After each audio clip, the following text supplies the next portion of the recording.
¿Qué tal? En el siguiente video responderemos una serie de preguntas sobre el derecho procesal penal.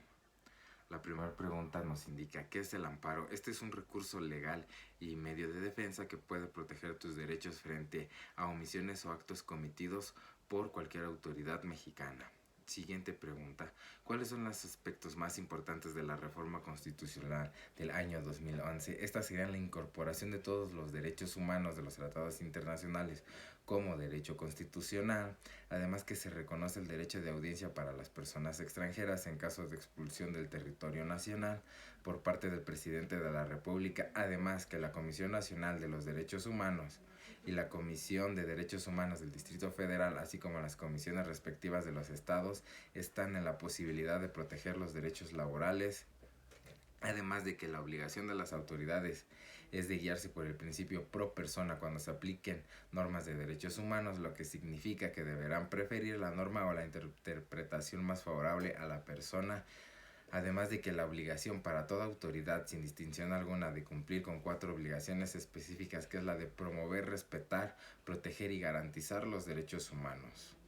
Siguiente pregunta, ¿qué son los derechos humanos? Estos son derechos inherentes a todo ser humano, sin distinción alguna de nacionalidad, lugar de residencia, sexo, origen, nacionalidad o étnico, color, religión, lengua o cualquier otra condición. ¿Qué son los principios del juicio de amparo? Estos son los requisitos mínimos que tienen que cumplirse para poder iniciar un juicio de esta índole, o considerado de otra manera, son las reglas más importantes que se deben observar durante la tramitación del juicio ya mencionado. Siguiente pregunta, ¿a qué está obligado el juez de garantías o de amparo y el juez de control?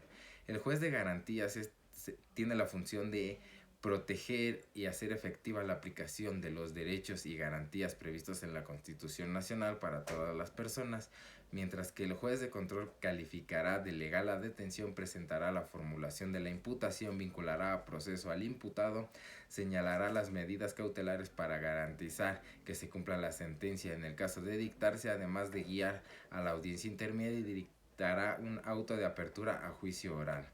Siguiente pregunta.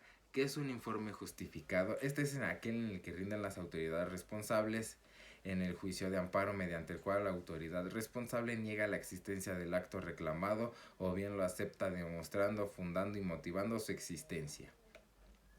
Siguiente pregunta. ¿De qué forma pueden decretarse las resoluciones reclamadas y por qué? Estas pueden ser orales o escritas, ya que con esto se prueba que no debe haber distinción en cuanto a la validez jurídica de las resoluciones orales o escritas, ya que en una u otra forma parte de un mismo acto procesal, inclusive se compenetre. Siguiente pregunta. ¿Cuál es el rol del tercero interesado en el juicio de amparo? Esta es la persona que gestionó el acto reclamado o tiene un interés jurídico contrario al quejoso en que subsista el acto reclamado. Siguiente pregunta. ¿Qué es la suplencia de la queja? Esta es una demanda de amparo cuya figura que busca que en el órgano de control subsane las omisiones o imperfecciones únicamente en los conceptos de violación o agravios, por no estar estos debidamente desenvueltos o incluso por faltar total o parcialmente. Siguiente pregunta, ¿qué son las medidas cautelares? Estas son un mecanismo de protección que tiene la Comisión Interamericana de Derechos Humanos, mediante la cual ésta solicita a un Estado que proteja a una o más personas que estén en situación grave y urgente de sufrir un daño irreparable.